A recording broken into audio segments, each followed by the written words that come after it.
So you are the owner of Archery Strong, and I have been so excited to have you on because my following knows how much I love shooting my bow. It Hmm. is a form of therapy for me, while also I've really loved incorporating it into my workouts the Yeah, last few years and this last year especially. sure. And when I came across your social media, I love when the algorithm works in my favor too, because sometimes Hmm. I feel like it doesn't. Yes, But definitely. you There's popped into many my instances. feed, Cool. yeah, and I'm like, perfect because your company, I'm going to read off what you guys say in your Yeah, bio.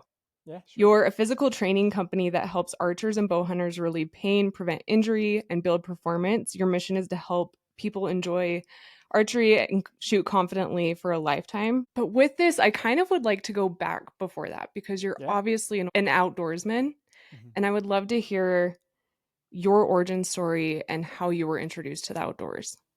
Sure. So I was blessed to be raised by a father that enjoyed the outdoors, and as I get older, the more I see examples of that really is a gift, I think, because getting into the outdoors has some barriers like many other things, but I think that some of the barriers are a little bit bigger when it comes to getting into the outdoors when you did not have somebody to introduce you, right?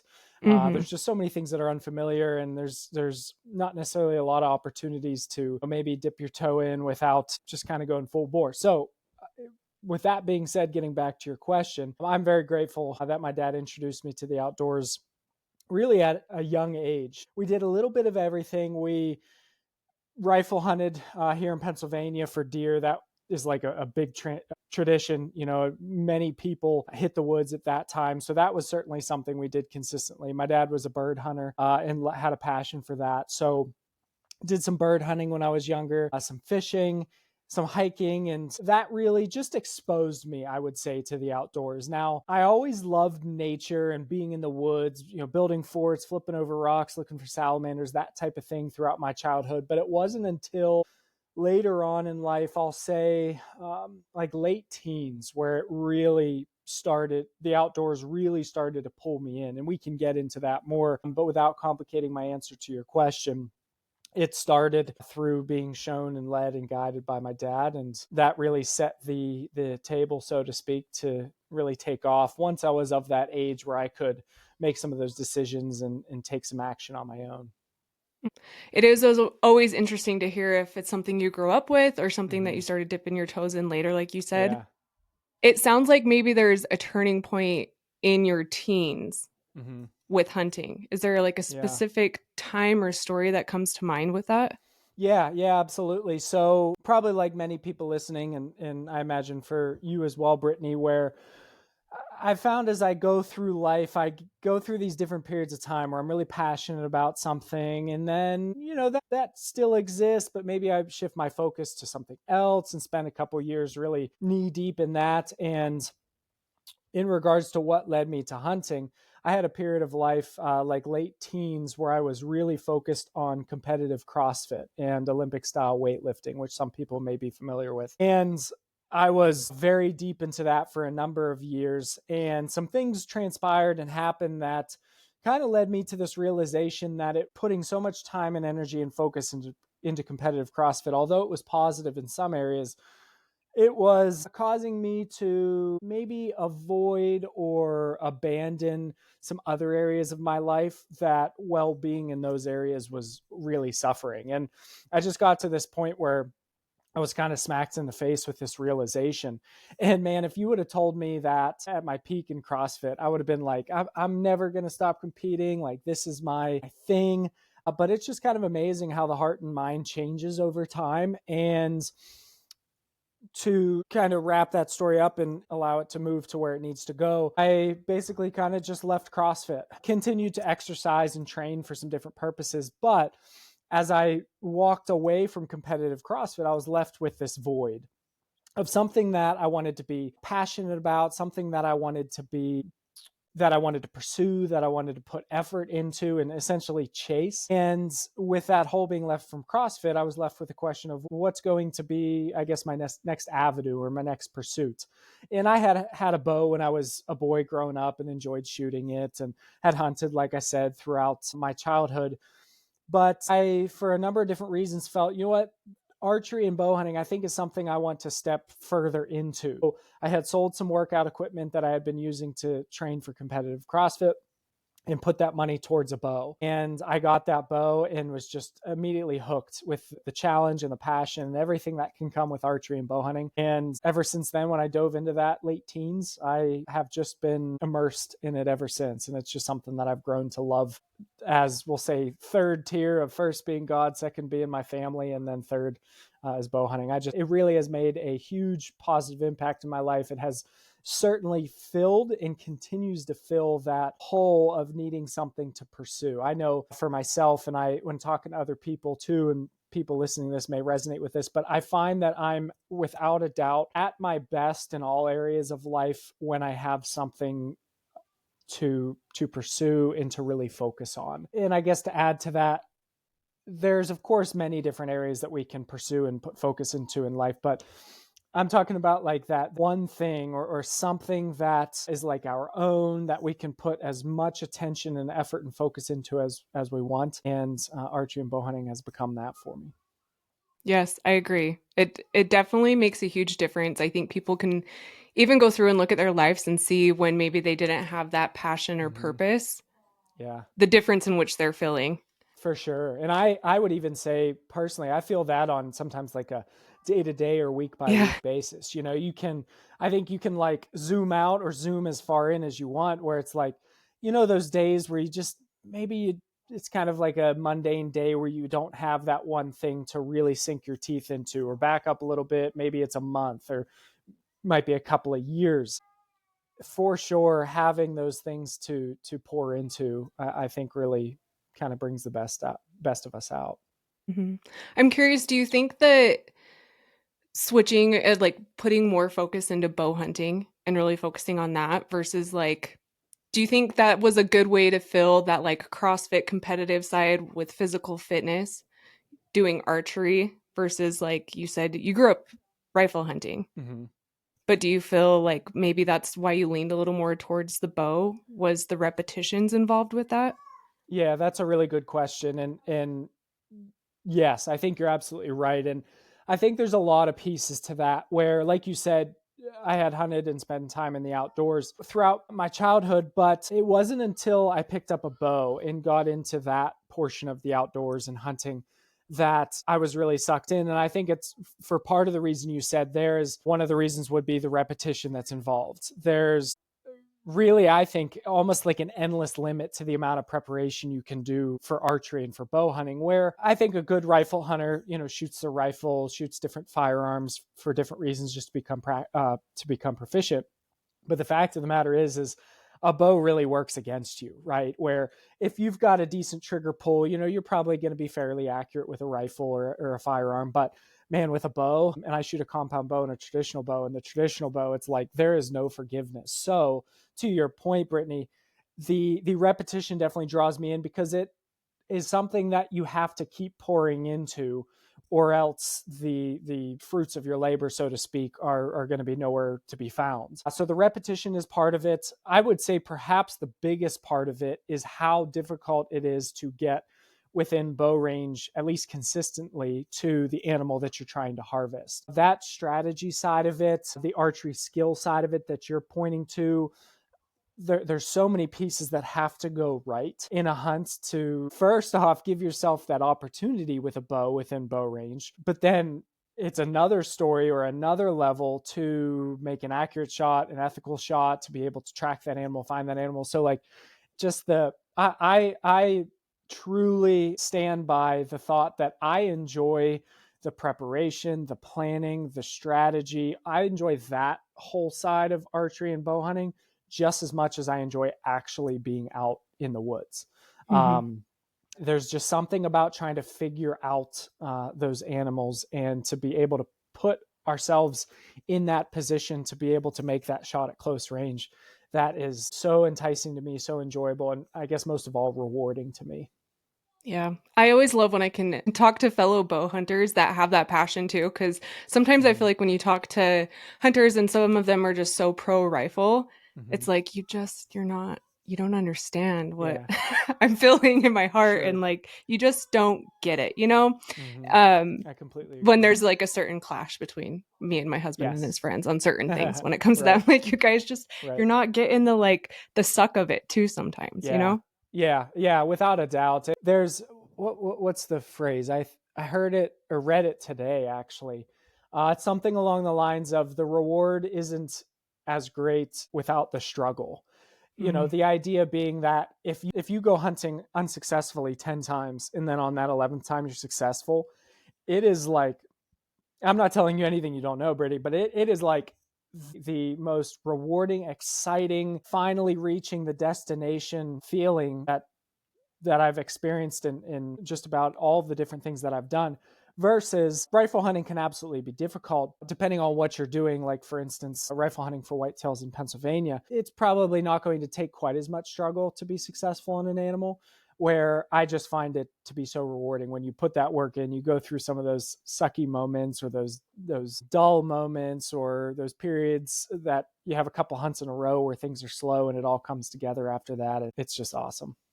Yes, yes. I love it. It like gives me chills as you're talking about putting in all that effort and then it finally Mm-hmm. coming together, because Yeah. there is nothing like that. And, you know, when it comes down to it, that's a lot of times hunting in general, but there is Yeah. something very special about bow hunting and very Mm-hmm. primal, I think is what it comes down to. I was looking at your email signature today when you emailed me over Mm-hmm. your bio and stuff, and I was just amazed at the expertise you had listed underneath your name when it Thank comes you. to the fitness space. You have a Bachelor of Science in Exercise Science. You're Mm-hmm. a certified corrective exercise specialist. You have 10 plus years in-field experience for sports injury slash performance and USA weightlifting sports performance coach.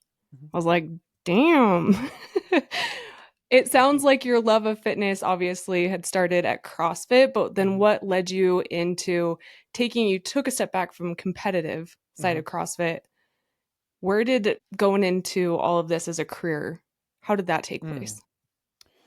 So and sometimes I get so frustrated at this, but I was definitely one of those people, young people, who, as I was getting ready to go to college or thinking about going to college, I had very little idea of what I wanted to do. I had very little understanding of careers and what that meant for, quality of life versus work life balance, and all those things that come with a job. And I simply picked exercise science because I was interested in it, which I guess can work out okay sometimes, but sometimes it doesn't. Now, as I was going through that program, I got a job. I believe it was after my second year. I got a job at a sports injury office and sports performance clinic. And there I was a movement and corrective exercise specialist, where my job essentially was to work with all kinds of different people, some athletes, some general population, where they would come in with an issue, a musculoskeletal issue. And my job was to look at their movement, assess their movement, determine where they either may have some weak points or they may be moving poorly or they may have some dysfunction within their body. And then based on that assessment,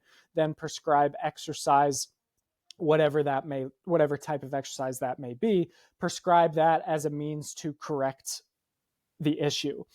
So as I was doing that, like most jobs, there were some good things, some bad things, but I just knew that it wasn't something that I wanted to do for a lifetime. I knew I wanted to do something different. So as I was kind of trying to figure that out, I merely out of just interest started Archery Strong, where I was basically taking what I was doing at the sports injury office and combining that with another passion, which was archery. So the idea being, hey, at the office for different types of athletes and people, I'm looking at their bodies and their physical issues and limitations, and then using exercise as a way to improve or fix the issue. I want to utilize those same concepts for archers, just a more specific a group of people with more specific needs. And again, I started it because I thought it might be cool and just something I was interested in to combine those two things. And as I was doing that, I started to offer just some simple general programs and saw that there was some interest. And I kept going with that and it continued to gain interest. And then I started to take on individualized clients, so specific people working on their specific issues. And without it being part of the plan, it turned into full-time business. And that's what I do full-time now. Wow. Were you seeing maybe Did you have a friend or someone that had had an injury and you had associated that with being a bow hunter Mhm. or Not me yourself? personally, but I Okay. had I had heard of, or kind of in just some conversation talked to enough people that I knew that it was a problem. I didn't quite realize how popular of a problem it was. But the matter, or the nature of archery is that it's a repetitive movement where we're encountering repetitive load. So every time we draw our bow, right, we're encountering stress, we're encountering a load, not all that different than encountering a load in weightlifting or some other sport. And anytime we encounter load in life, there's a risk of overwhelming the structures of our body or overwhelming the abilities of our body. And we see that in archery. It just looks a little bit different than it may in other realms. So I guess my realization of the need for this type of approach grew and grew, and it just continues to grow. Seeing people that, everything from just maybe they have a little more tightness or some discomforts that than they'd like, they can still shoot without many problems, but they just want to feel better and preserve themselves. I'll have everybody from an individual like that all the way to somebody who, had a big shoulder injury or an injury somewhere else in the upper body. Maybe they got surgery, maybe they didn't, maybe they then went through physical therapy and they're kind of getting back on their feet after this big injury, but they still see a hill to climb to get back to shooting their bow. So, someone who has had a big problem arise that gets in the way of their ability to shoot their bow, I'll then work with that individual to get back to shooting. So those are just two examples kind of on either end of the spectrum. And then there's everybody in between. So it's unique in the sense that every case is different. Every shoulder issue is different. Every problem that someone has as far as a physical limitation in archery is different. And that's where it's my job to figure out what the problem is and put together a solution for them. Is there a common injury or complaint that you see often? Mm-hmm.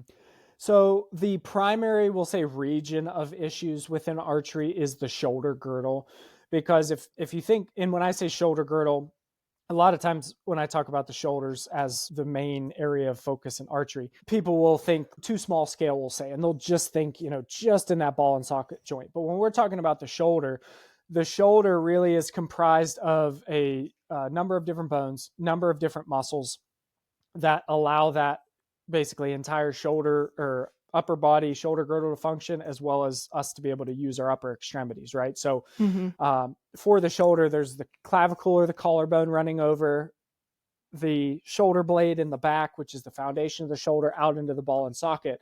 And then to me, when I'm looking at the shoulder and working with archers, any and all muscles that influence those bones as the shoulder joint are going to be of interest to us. So we're on the deepest level, we're looking at the rotator cuff, then we start to branch out and we have the trap, the deltoid, the bicep and tricep that come up the arm into the shoulder.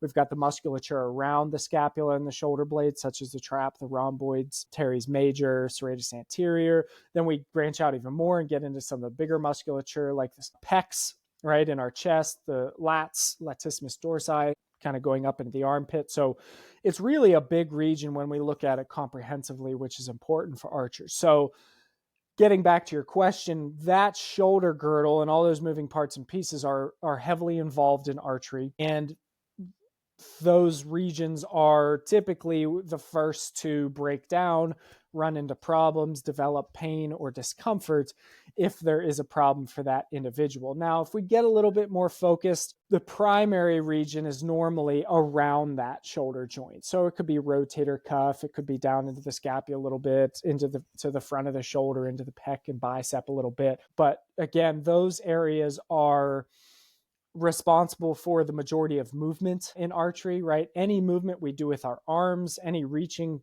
the bow forward, drawing the bow back, holding the bow, all of that is first occurring at the shoulder and then branching out. So, Mhm. like I said, that is a common area that breaks down or runs into dysfunction and leads to problems. So, with each case, it looks different. One person might be struggling more back into the upper back and around that scapula. Somebody may be a little bit more pinpoint into the shoulder joint. So the details get specific and they vary a lot there. But as a whole, that's the primary region that we're looking at. Now, I do get into some elbow issues. Those tend to be a little bit simpler, not quite as common as far as being a limitation for archery, but I do deal with elbows sometimes. We sometimes get up into the neck. Naturally, some of that musculature runs up into the neck. So as a whole, it's what I like to tell my clients is we want to look at this comprehensively and then also pinpoint down, because there are so many parts and pieces that go into being able to comfortably and confidently shoot a bow. Mm-hmm. Those areas make sense. And that was something that kind of had surprised me. I wrote this down, tennis elbow, because on my archery buffalo hunt, we were hiking so many miles a day, and I didn't have like a sling for my You're bow carrying at your that bow. point because I'm just Yeah. at any point need to be ready. And I Right. was shocked at like the tennis elbow ache that I was Yeah. getting even just from packing my bow around. And then Yeah. I'd go home in the evening and shoot just to make sure I'm doing good and stuff. And I was amazed Sure. that there was a little bit of tenderness with that, even just packing my Yeah. bow around. It's funny you say that, because I struggled with tennis elbow on my left elbow for it was every bit of 6 months.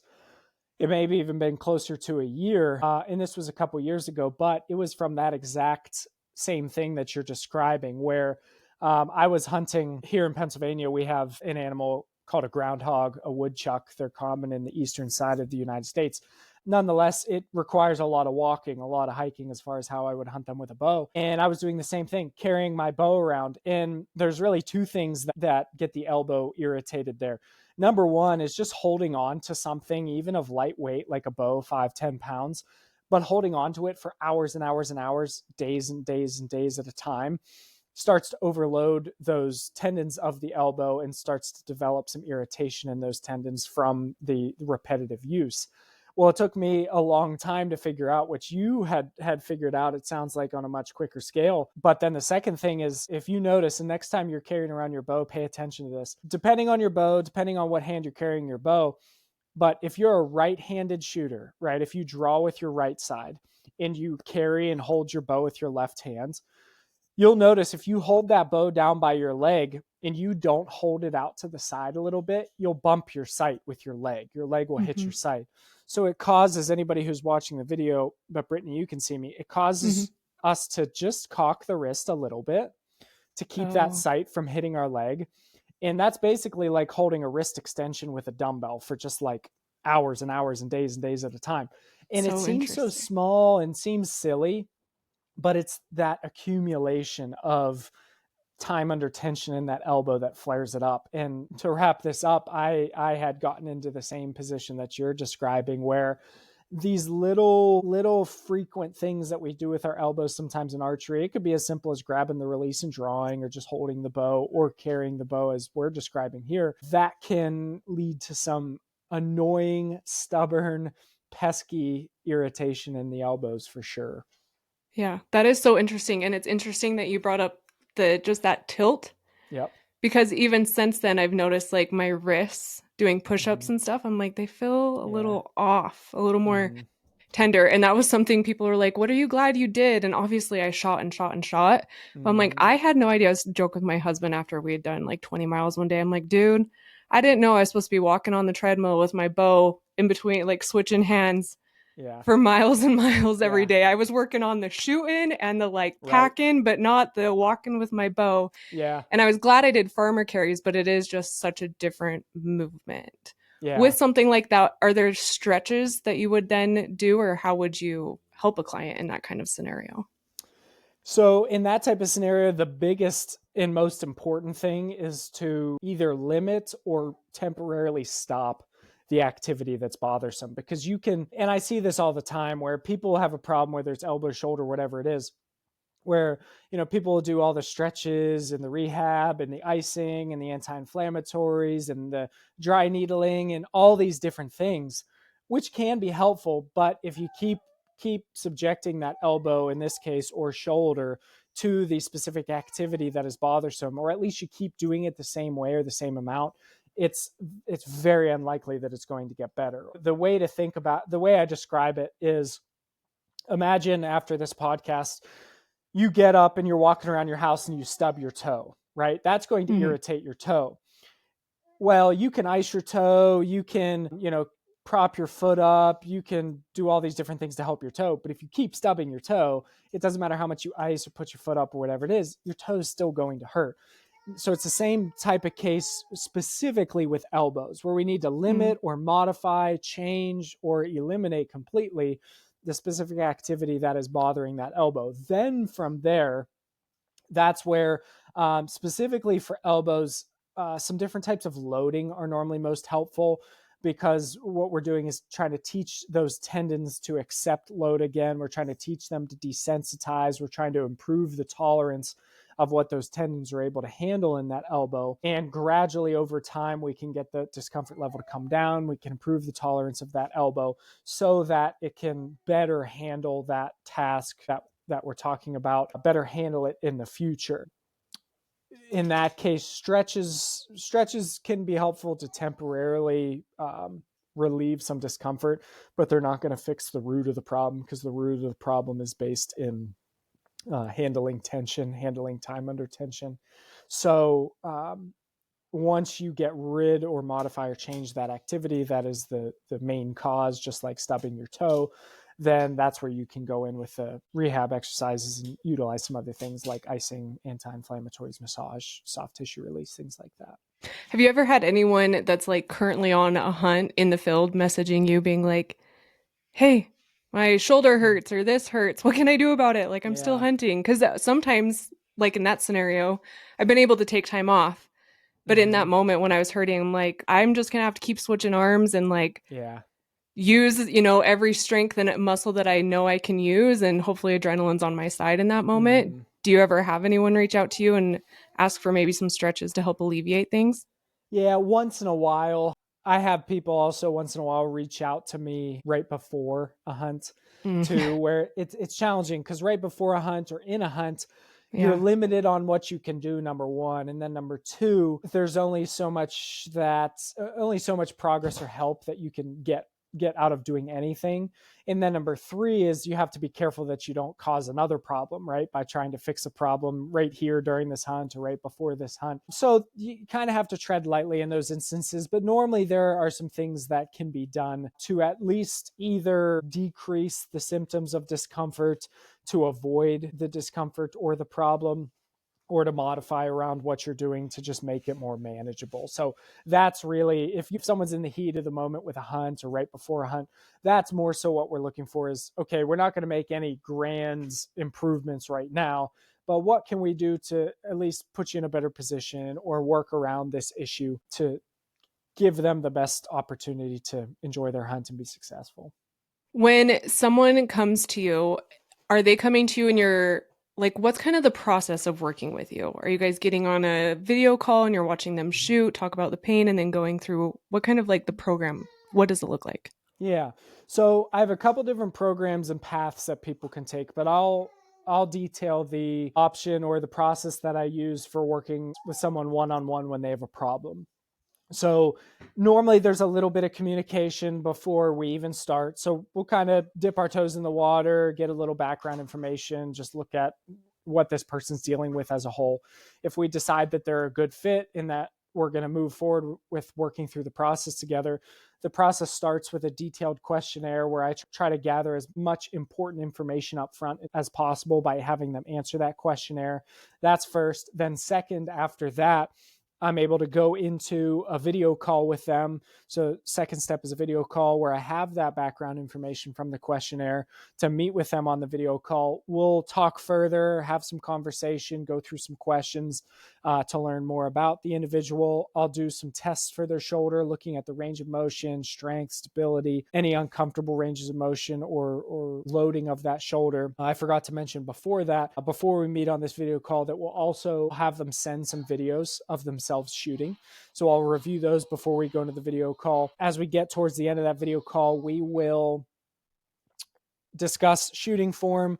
We'll discuss what's going on. We'll discuss the solution and the different things that we're going to utilize for the solution to help them move forward and essentially move towards making progress. And essentially my goal with anybody I work with is to try to get at least a couple of different things. I call them tools, at least a couple of different tools as part of the solution. So there's multiple levels to the solution to move them towards making progress. So typically those things in their solution are going to involve, number one, load management.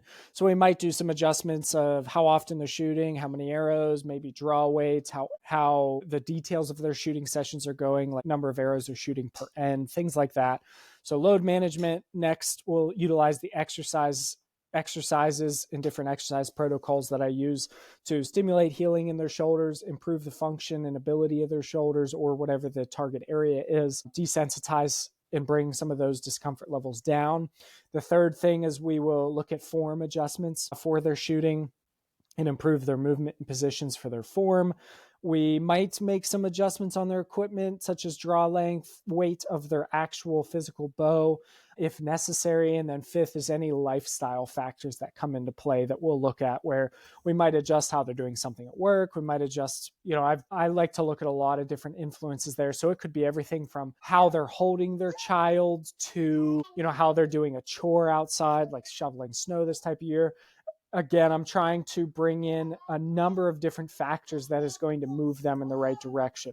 Another one would be seeking some different types of therapies, whether that's soft tissue work like ART and Graston. They might do something like dry needling or cupping or icing or massage, soft tissue release. You get the point in that we don't really, almost, unless it's very obvious they only need one thing, I almost never approach a client with a problem with just one type of a solution, because rarely are problems that simple, right? Where, their form might not be great, but I'm not going to help them fully if I just fix their form, and meanwhile their shoulder is very unstable. Or I might give them exercise to improve stability and strength of that shoulder joint, and that could be helpful. But if they're shooting a draw weight that's way too heavy for them, or if they're doing an activity at work that's just beating the crap out of their shoulder, we're only going to make so much progress with those exercises if we haven't addressed those other areas. So that's where it's my job to bring in all the pertinent and important parts of the solution that are going to be valuable to them.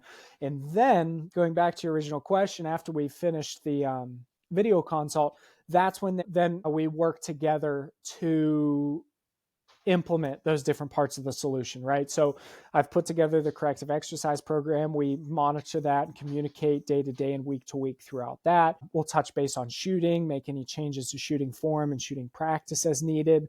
We might discuss some of those lifestyle factors as we're going through the process.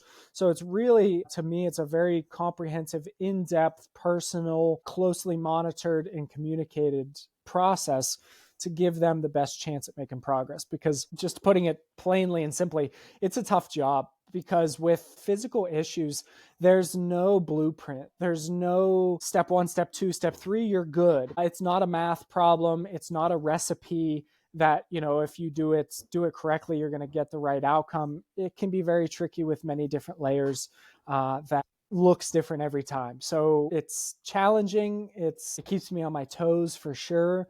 But at the end of the day, with the goal of keeping people or getting people back to comfortable and confident shooting, my goal is to do everything I can to help them and support them through that process.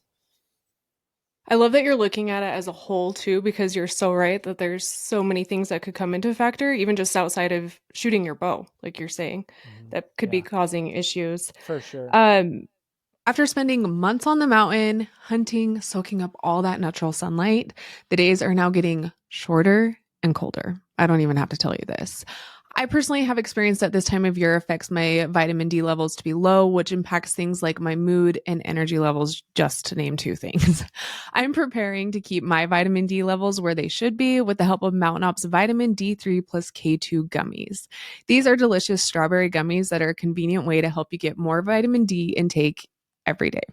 Adding this to my daily routine has helped me conquer my days, whether I'm on the mountain, in the gym, working, or being a spouse and parent. You can get your Mountain Ops Vitamin D3 plus K2 gummies at mountainops.com today. A few of our favorite other things in the cooler months that we love from Mountain Ops are their down jackets, their merino wool collections, their hoodies, the Slumber cider and salted caramel drinks. I love sipping on a warm drink in the winter. And we love our deep, restful, rejuvenating sleep. Hydration is also super important in the wintertime too. So be sure to check out their pineapple hydrate. It's the one back there. This is their new flavor and it seriously tastes like a Dole Whip. My kids love this hydrate. And because I just looked back there and I realized what else I have back there, Ignite. Need I say more? Energy and focus. To shop our favorites and help donate a meal to a child in need, go to mountainops.com and use our code BRIT, that's BRITT, for 20% off. Again, that's mountainops.com and use our code BRIT, BRITT, for 20% off. I know too, you work with people that aren't even they're not injured, correct? You're working Correct. with those that Yes. are just wanting to stay strong. Yep. Does that Yep. process look the same? Or are you giving them like an outline of stretches and workouts to do? Yeah, it's similar in the sense that we're gathering information at the start for what they need, what they want, maybe some problems they have, even if it's just, hey, I'm not as strong as I want, or hey, I'm shakier with my bow than I want, or hey, I'm just feeling out of shape and I want to get some of my health and fitness back. Like I said, we'll gather information up front. We'll meet in some context, whether that's a video call, a phone call, to discuss what the training process will look like, how the training process will work.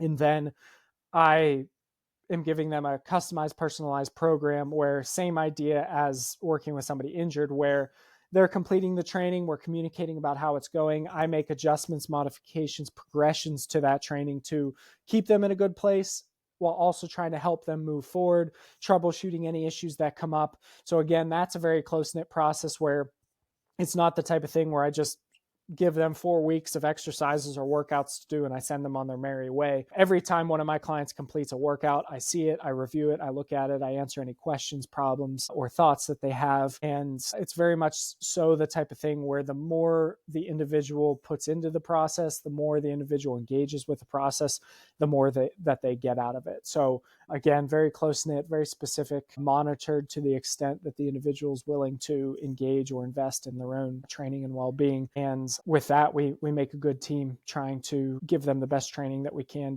from day to day, week to week, and month to month. I'm very impressed because I think it's so rare to find training programs that are individualized and willing to like work with you specifically with your goals Absolutely. and your needs.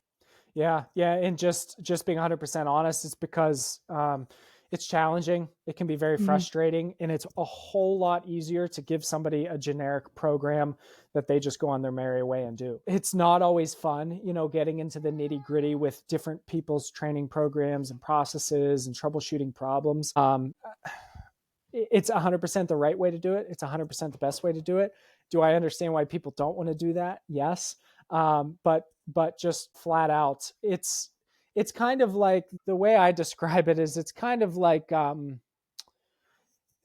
taking your truck or taking your vehicle to a mechanic shop, them handing you the tools and saying, okay, here's what you need to do. Good luck trying to figure that out and making it work. It's like, well, yeah, you've given me the tools, but like, what if I run into a problem? What if this isn't the right solution, or it's not a good fit? It's the same thing with exercise, where, without condemning or pointing a finger at other people, you'll see a lot of different fitness realms of all types, that it's just, hey, sign up for this program and there's no monitoring, there's no adjustments, there's no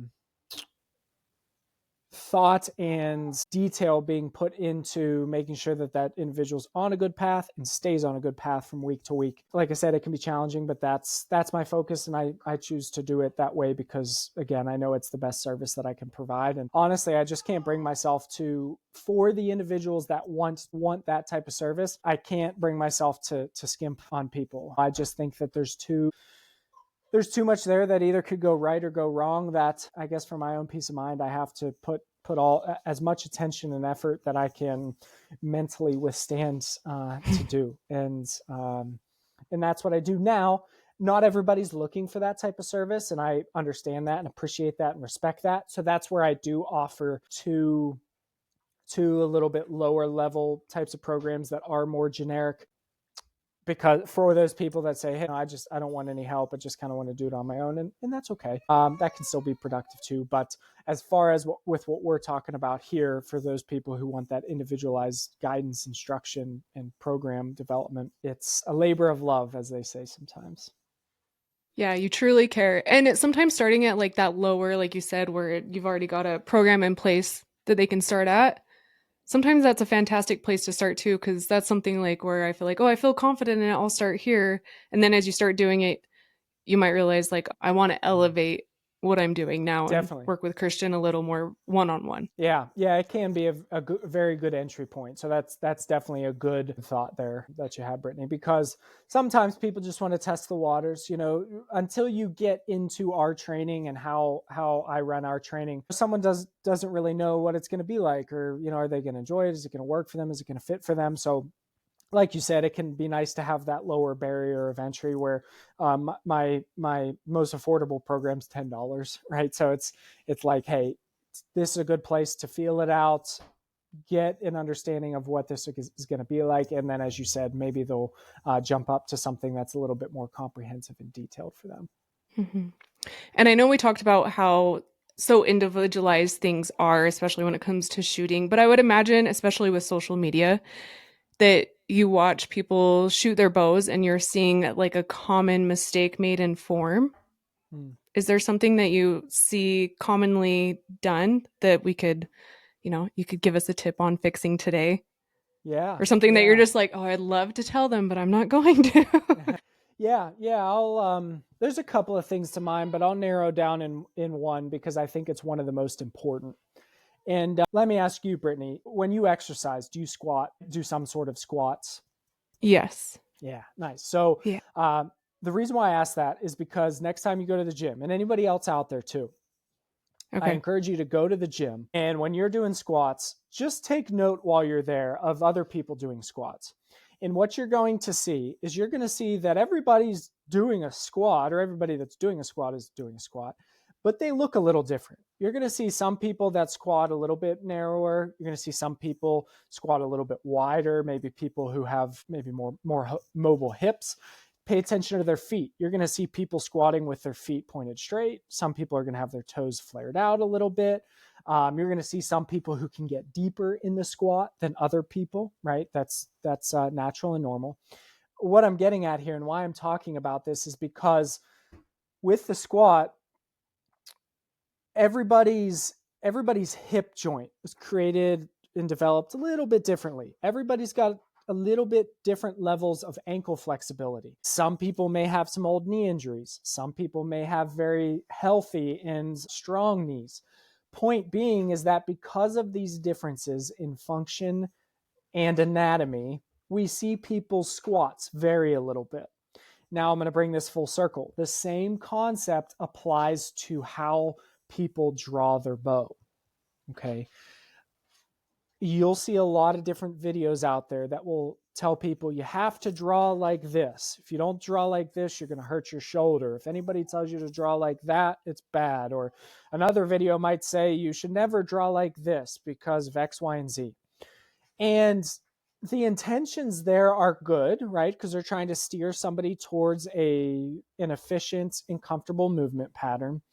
But the huge component that we're missing is I see a lot of guidance trying to force people who shoot a bow into one style of draw where they don't know if that person has tightness in their shoulder or not. They don't know if that person has an unstable shoulder, history of dislocation. Maybe that person has had a past injury. Maybe that person has some abnormalities in the bone structure of their shoulder joint. Maybe that person had a past surgery in their shoulder that they're kind of working with now. Point being is that each and every one of us, you and I, everybody listening to this, has slight variations in the anatomy, meaning the structural makeup of that joint and how that joint functions. So, since there's differences in the anatomy and function of each person's shoulder, we have to understand that we're going to see some small variations in how people draw. And this mostly pertains to the height of the arm when drawing your bow. Okay. You're going to see Okay. some people draw with a very high arm, where that arm's almost over top of their head. You're going to see some people draw lower where they're maybe their arm is level with like their collarbone or their chin, and they're kind of drawing level straight back to their anchor point. You're going to see some people draw in between and kind of all throughout that spectrum. Now, when we look at that spectrum, high, low, in the middle, whatever it might be, none of those are automatically inherently evil and terrible and bad. Some of those are going to be a little bit riskier and vulnerable for the shoulder than others. Some of those are going to demand more flexibility and range of motion in the shoulder joint than others. Some are going to recruit some muscles more or less, or I should say, higher is going to recruit different muscles in different ways than being a little bit lower, and vice versa. What we're getting at here is it's so important for the individual to work within the range that here's a couple parameters. It should feel strong. Your draw should feel strong. Your draw should feel smooth. Your draw should feel comfortable and pain-free. So we said strong, smooth, comfortable, and pain-free. But point being is we're being self-aware and saying, okay, you know what? When I draw this way, I feel like my shoulder's kind of grinding. I feel like it gets really sticky in there and it kind of makes my shoulder ache or gives me a sharp pain. Well, let's move away and let's find a little bit of a different height of that arm for drawing. Now, here's the important disclaimer. This is not an explanation that gives us permission to just draw however the heck we want, and no matter how you draw, it's great and good, right? That's not necessarily the case. I, for the most part, find that most people do best either with or being within the limits of your collarbone being the low end of the spectrum, right? So you're drawing with your arm level with your collarbone, you come up a little bit to your anchor point. That's the low end of the spectrum. And the high end of the spectrum is the elbow being right around like the top of your head. So you can see the difference there, right? And then there's everywhere in between. And in this realm, when we're talking about joint function, a little bit goes a long way, meaning that you may just go an inch or two higher, an inch or two lower, and it can make a world of a difference for how strong, smooth, and comfortable that feels for the shoulder. I get people coming to me all the time who say, hey, I watched this YouTube video. This person said that you have to draw like this or else it's going to hurt my shoulder.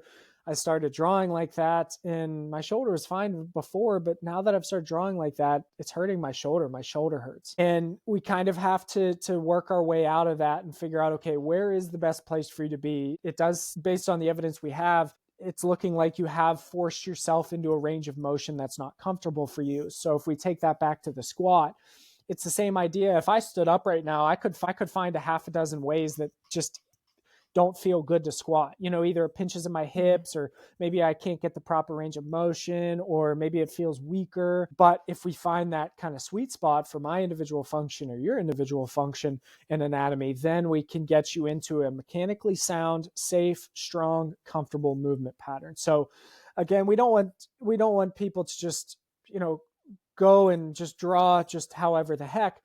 There's probably the best way to think about it is drawing a bow is a wider path than people think it is, just like squatting. There's a lot of variations there. It's a wider path than what people think.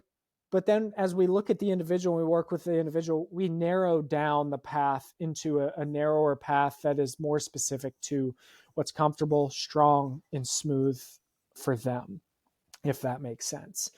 Definitely. And that's a good reminder too, and pretty humbling too, to, focus on yourself and what's feeling good for you within that range that you gave us. And everyone's going to be going home videoing and shooting tonight and seeing like, where do I draw? Yeah. And it's good to know because sometimes for different reasons, we might accidentally get away from what's working for us, not knowing. And then all of a sudden we're drawing differently than we were a month ago or 6 months ago or whatever it might be. So it does really help to either video yourself, take pictures, just to check in once in a while of, hey, how does this look? Because a lot of times what we feel does not represent how we look very well. Where it might feel like we're doing something well, we might feel like we're engaging our back when we draw, but then we find out it's like, oh man, I'm just pulling with my arm, my shoulder blade's not moving at all. So little things like that can help us number one, find a baseline, or let's say like a personal standard for how we shoot and what works for us. And then from there, we can maybe make small tweaks to make our shot better, to find more comfort, to find more strength, whatever it might be. But I guess to wrap this up is, like I've been clear about, is we don't want to just say, hey, draw however you want and that's going to be fine and good. As we work towards finding that sweet spot, what we have to, or I guess the problem that most people run into is, for whatever reason, they're telling themselves in their mind that they have to draw a certain way, or they shouldn't draw like this, or a problem's going to start if I make a change. That's all part of the process of, again, being kind of aware of your movement, understanding that you have control over that movement and you can make adjustments as needed, and to not force yourself into something that does not feel right or feel good. Now, if you make a change to your draw and it feels better, right? It feels smoother, it feels stronger, it feels more comfortable, then you're likely on a good path there. You likely have made a good change. But and I've done this myself many times, where we make a change with the intention, thinking it's going to be better, or that I'm on a better path than I was before. And it just turns out it wasn't. And that happens all the time. You know, we make decisions on things that we think are going to be better, and then we have to put the brakes on and say, whoa, this isn't what I thought it was. This isn't producing the outcome that I wanted. I'm running into problems here. I need to reverse, or I need to find something different. And I think that a lot of problems could be avoided if you're mindful enough to put on the brakes at that moment, reassess and reevaluate, and then go a different direction, versus just kind of keep barrel heading down that same path, even though it's causing a problem, even though it's causing pain. Use that as your evidence to say, okay, I need to make an adjustment. This isn't working. Time to put on the brakes. Let's change directions here. Smart. Listening to your body for sure. Yes. You've mentioned several different muscle groups Mm-hmm. in talking about this in training. Are there any tips you have for workouts for bow hunters specifically? Yes. So we could get into so many details here. There's so much that we wrap into our training because, like I said earlier, there's a lot of parts and pieces, but I'm going to focus on the kind of the main staples. The Okay. first and foremost is the training, building strength, building control in the musculature of your upper back is king for archers. So although I talk about the shoulders a lot, remember the scapula is arguably the most important, or the biggest part of the shoulder. The scapula meaning the shoulder blades in your upper back. So when we talk about strengthening the back, doing work to build strength, control, mobility in the back, we're looking at the musculature of that upper back because it contributes so much to the shoulder girdle, and because the musculature of the upper back is really the main driver and the main fuel source for archery, meaning that the primary muscles that are allowing you to draw your bow comfortably and capably are located in the upper back. The muscles that solidify the foundation, of the bow shoulder are in that upper back and around that shoulder blade. And on top of that, so many things in our life encourage us to be so front loaded, meaning we always have our arms in front of us. We're always doing tasks in front of us. We're always working with a lot of the musculature on the front side of the body, that the backside often kind of falls into imbalance, in the sense that it's not as developed, strong, and capable as our front side is.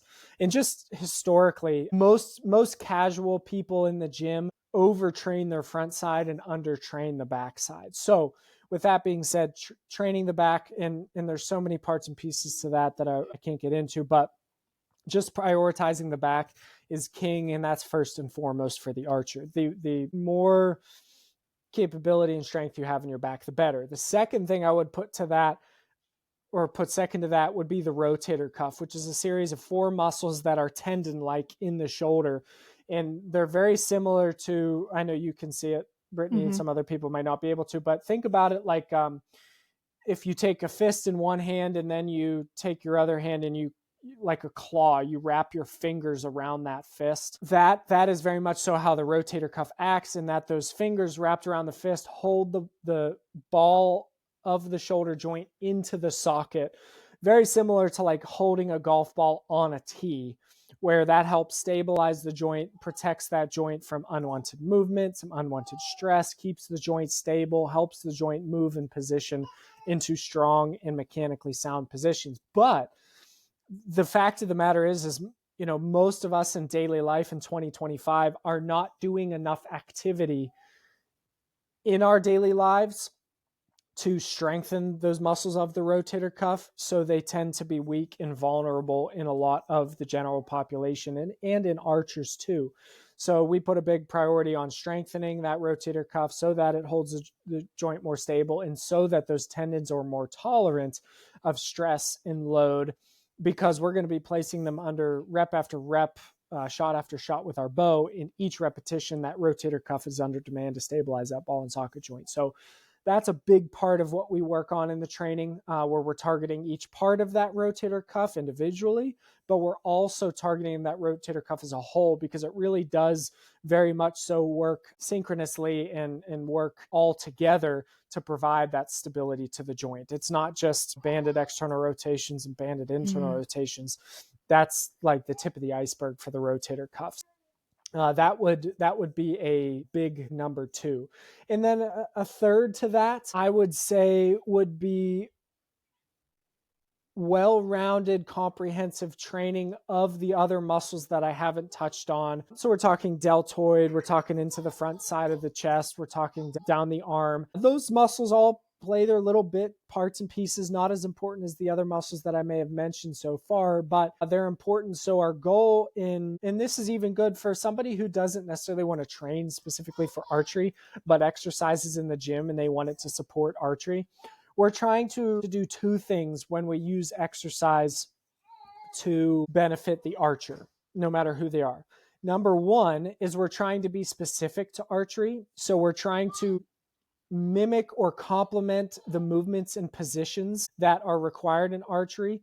We're trying to complement those through exercise. So a simple example is, we all know what it looks like to draw a bow, right? Well, if you do other pulling exercises in the gym that are similar, maybe similar type of movement, similar plane or range of motion, that's going to benefit our draw in archery.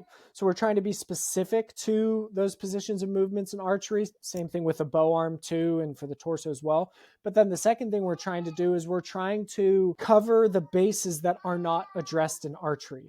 Meaning, if you look at the bow arm side in archery, that side never pulls, right? That side, that bow arm side just raises the bow, holds the bow, and allows you to execute the shot. There's no pulling at all there. So those muscles are underdeveloped, they're under-equipped, they're not as capable as they should be. So we're trying to cover the bases that archery does not strengthen and does not address. So, the comparison I make, it sounds funny, but it's really true. It would be really strange and ineffective to go to the gym and only do dumbbell rows on one side and do lateral raises on the other side and call it a great comprehensive workout, right? No one would ever do that. But for some reason, some people keep doing that in archery, where they shoot their bow and they're doing one movement on each side over and over and over again. It's obvious that we have major imbalances there. We have some areas that are overdeveloped, some areas that aren't developed at all or underdeveloped at best. And we just get this really kind of ugly, not appearance-wise, but ugly in regards to function of this one side is really good at this one motion, but it is very under-equipped and underdeveloped in other motions. So we're trying to essentially balance everything out from doing that one repetitive motion over and over again. Just because the weather is getting colder doesn't mean you shouldn't be thinking about upgrading your cooler. We still have plenty of adventures to take, food to keep cold while you're going on them, and you want to keep them from getting soggy. There's nothing worse than reaching in for like your snack and the paper's wet and soggy, or your cheese is soggy. Plus, you want to be able to keep those drinks cold, keep those mountains blue and the water refreshing after that hike. Not to mention, be able to keep your meat cold on the way to the butcher or taking it home. So where are you going to put all that? In a cooler that's ultra lightweight? Are you going to be able to keep those drinks cold, those mountains blue, and your food organized? Are you going to be able to keep those snacks easily accessible? How about knowing that your cooler can float upright every time? No need to panic on the duck boat anymore. Rugged Road Coolers offer all this. And they have new sizing. They have the smaller V25. This can hold up to 25 12-ounce cans. It's kind of like a cool bigger version of a lunch pill, but it still has all of our favorite features of the Rugged Road, the flip top, and the snack rack.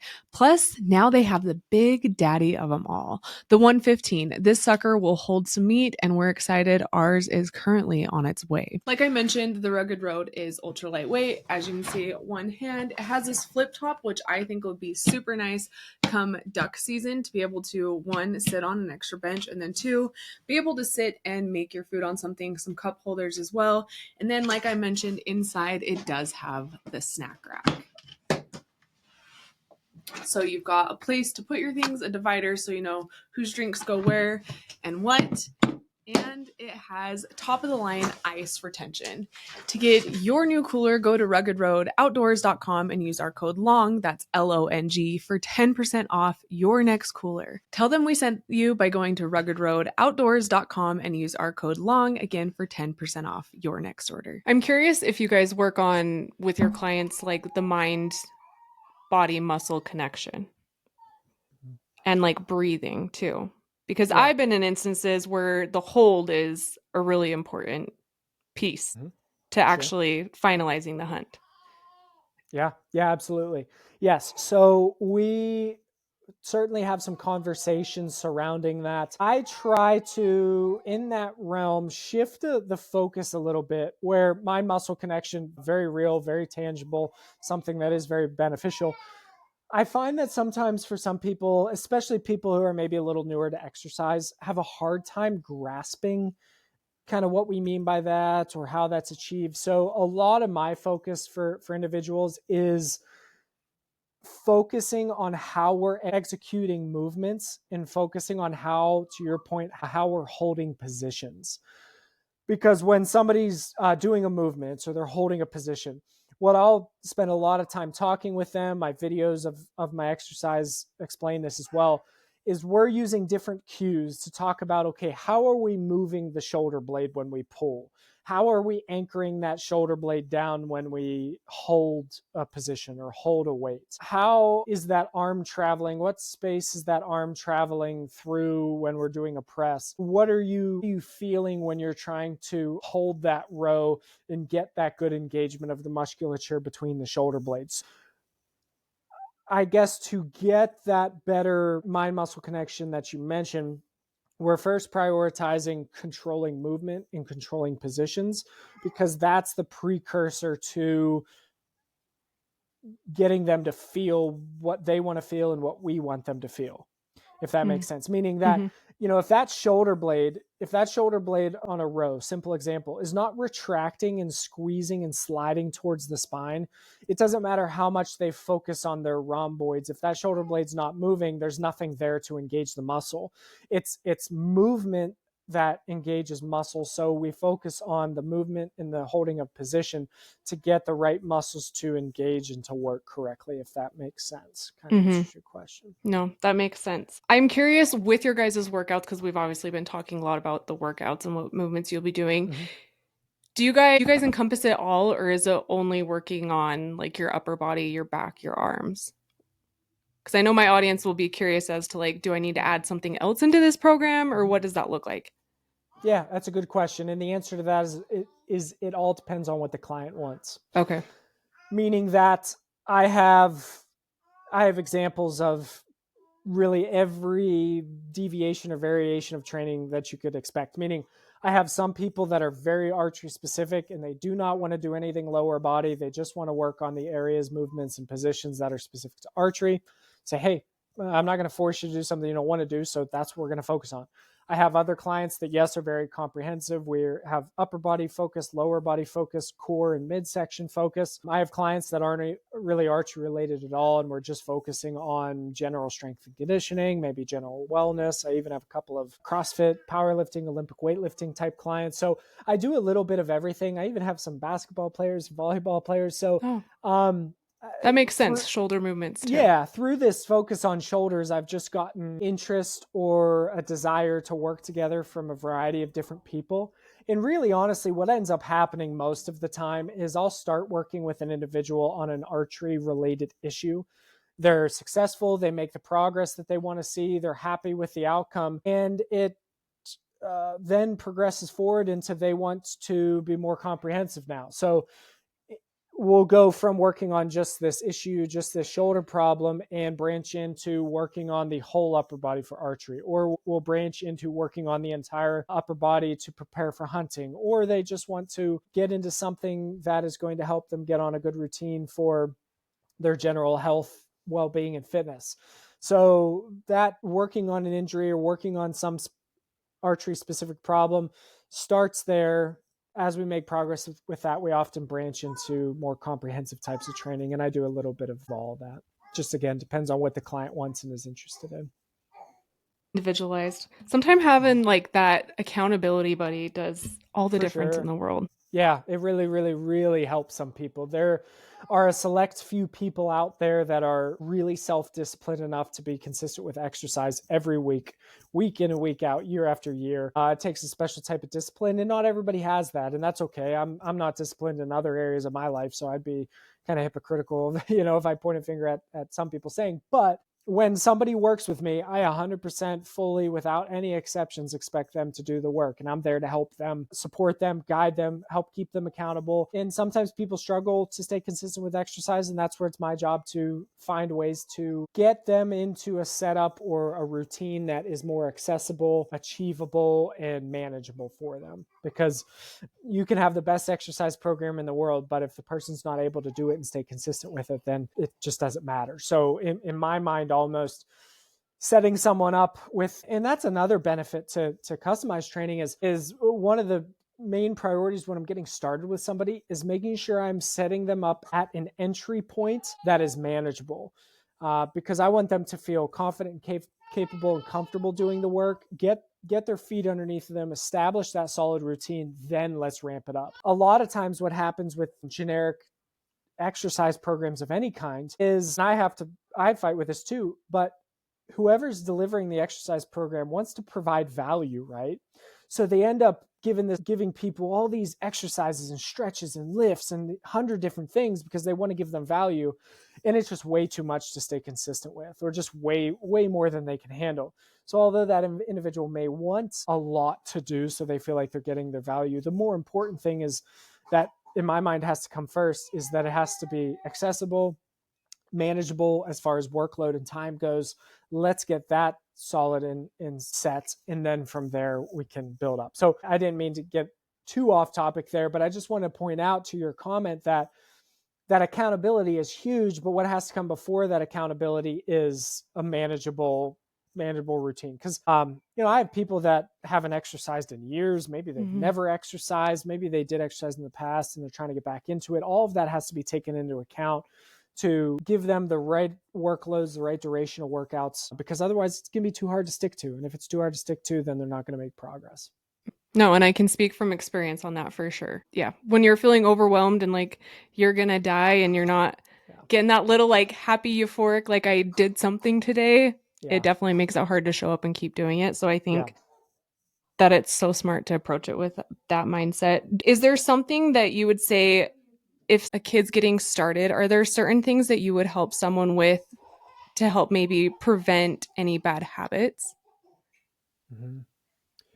Yeah, so I would say the number one thing is to make sure that they have a bow that is plenty manageable as far as the weight goes. So not just one that they can draw back, but one that is very manageable. Where what often happens, understandably so, people are excited to get their kids to a draw weight that they can hunt with, right? Understandably, they want their kid to be able to enjoy hunting. So it's, hey, we got to get you up. We got to keep pushing your draw weight up. And that, without much explanation or in a variety of ways, can cause some problems when you force someone into too heavy of a draw weight. So, or because what that ends up doing is too much load just really deteriorates the ability for them to either draw correctly or hold correctly or be comfortable with their shot. So, if they're struggling to draw, it's going to get all wonky and ugly. If they're having a hard time holding their bow up, that shoulder is going to be all the way driven up into their ear, uncomfortable and unstable. If it's hard to hold, they're going to be punching the trigger. So the best case scenario, it's make sure that draw weight's plenty manageable. If they look like they're really struggling and having a hard time, it may take a couple weeks for them to build up. but especially after a couple weeks, if they haven't gained the strength, it's probably too heavy. And then one alternative is that if you're in a position where you really want your child to be able to hunt and there's a legal minimum limit for draw weight, they can work themselves up and build up to that weight that they need to shoot for hunting. But then after the season, lower it back down some, so they're not continually butting their head against that really aggressive draw weight that's forcing them into bad habits. But they can work at that lower draw weight, during the off season. And then as that season comes around, then they can build back up too. But, really just on the simplest level, that really heavy draw weight really creates problems in and of itself on its own. I really love that because that is something that we were just currently going through with my Mm-hmm. youngest Sure. was, he always wants to go more. It feels good at this. And then just, it's Yeah. amazing to anybody that's pulled back a bow, just a few pounds, what a difference that can make Yeah, on how definitely. heavy it is. Big time. And that's we were Big kind of telling time. like, it's okay, go through the motions. Let's get strong on the Yeah. motions and to build that strength with the reps. Yeah, that's good. That's great that you're doing that. And the phrase that I like to use sometimes is, just because you can do something doesn't mean that you should. Right. Mm. So, Mm-hmm. you could find, or if you have a child there that's shooting, they probably can draw, I don't know, a 40-pound bow, but that Right. doesn't necessarily mean that they should. Yeah, Right. we're It's like, just you like, could pull it back. right. It's just like, I could go out and run 10 miles right now, but I've been running shorter distances. So it probably shouldn't do that. Right. Or I Mm. can put this much weight on the bar, but probably shouldn't. So I guess it's a balance of, when it comes to draw weight, since we're on the topic, it's really a balance of shooting a draw weight that is heavy enough to meet your needs, but shooting a draw weight that's low enough that it's not going to cause any problems, if that makes Mm-hmm. sense. So, like, I'll just, for myself, for example, I want a draw weight that's heavy enough to ethically harvest a whitetail that shoots the arrow at a speed and at a trajectory that I'm comfortable with and that I can be accurate with. But I don't want to, so there's a lower limit to that, right? Mm-hmm. So I want to break that lower limit and shoot something that's that heavy or a little bit heavier. But if I go too heavy, then I'm obviously going to run into problems with form or shoulder pain, injury, whatever it might be. So there's really a sweet spot there where it's not this guidance that, hey, just lower it, lower it, lower it, lower it. Well, if you're not shooting a draw weight that satisfies what you need for hunting, or maybe your arrow trajectory is poor, or for a child, right? If they can't get the arrow to the target and they're frustrated about that, then obviously we're probably too low and we're going to have to modify there. So there really is a sweet spot with draw weight. And like most things in life, no matter what draw weight you choose, there is a trade-off, and you have to ask yourself there's pros and cons. So what trade-off or what cons are you willing to deal with? Where I have people all the time come to me and they're shooting, like, they're, based on the evidence we have, they're shooting way too heavy of a draw weight. So they get stuck because there's like, man, I really want to shoot 70 or 75 pounds and I really don't want to lower it. So I just flat out tell them, right now, not forever, but right now, choose. Do you want to have the satisfaction of shooting 75 pounds and deal with the shoulder pain, or do you want to fix the shoulder pain and temporarily shoot a lower draw weight? You have to choose. You can have the heavy draw weight or the shoulder pain. You can't have both. Such a Um, pride thing on the draw weight. and it is, and I've been there too. I mean, I've numerous times been like, man, I really don't want to lower this for whatever silly reason I create in my head. But then I lower it and I realize, hey, the world didn't end. My head didn't fall off. Everything's okay. um, I'll shoot this for a little while and then we'll ramp back up to something heavier. It's a weird thing, the amount of self-esteem that some of us put into either the type of bow we shoot or the draw weight we shoot. Yeah, We place way too much of our identity there. That's for sure. we do. It's so true. I'm curious if there's like one success story from one of your clients that stands out, or maybe even just for yourself of working on something and making those changes and then it all coming together. And there's a lot of them. I don't know if I can necessarily pick one. I mean, there's a lot of stories of there's a lot of stories of people having to put down their bow because of a problem. We have to work together to get their shoulder to a point where they're comfortable enough to get back into shooting. They're able to do that, and then they successfully able to hunt and harvest an animal. Maybe an example from this year that I can think about, a guy actually lives in the same state as me. He had some past shoulder injuries, shoulder surgeries, and he wanted to get back into hunting this year. He had given it up for a couple of years, but really wanted to get back into it. So we worked at laying the foundation to rebuild the tolerance, the function, and the ability of his shoulder, get some of his discomfort levels down. He made progress really, really quick. And after it was, I think just after 4 weeks, he was back to shooting. He went out like in the first week and harvested his first buck with his bow, which was just awesome. And it was a real surprise because normally it does not happen like that. My goal is to help people make progress as quickly as possible. Normally we don't go from 0, a problem, to 100, feeling great, can go shoot and harvest a buck in 4 weeks. It's rarely that quick, but that was an awesome one that I was kind of like, oh, well, that was fast. And I guess we say our goodbyes now and you're good to go on your merry way. But there's a handful of those. I had a college archer, a young woman, I think it was last year, who had tried a ton of different things, had gone through PT, had gotten some different injections or therapies. And she was just like, I don't think at this point I'm going to be able to shoot my college season. So I said, well, let's give it our best shot. We'll do everything we can to get you back behind your bow, shooting at least more comfortably, if not pain-free. And we did the work, and she was able to pick up her bow and shoot her college season. So things like that are really exciting to see people in a position where they're limited in what they're able to do in archery, and then be able to pick that bow back up and to shoot comfortably and confidently. And that's really the whole mission behind what I do. Is I know for me how much archery has meant to me in my life and all the great things that it's brought for me within archery, and just branching outside of archery. There's so many benefits that have come from it that I don't want people to miss out on those same experiences. I don't want them to miss out on the ways that archery can improve their lives and enrich their lives. So the one way that I can help there is with a physical limitation. So that's what we address and go after. I was thinking how cool that is too, is when you hear what you guys do, you hear the surface level of it. You're helping with injuries and confidence. But then when you step back and you hear the stories about the man getting the first buck with his bow, like, it's so much deeper than that. You're providing that experience outdoors, and then also he's feeding his family. And then, that girl's able to go and fulfill a passion, like we talked about starting off this podcast, where she's filling that hole probably and able to do that. And so it's really incredible when I get to watch people and talk to people that fulfill that.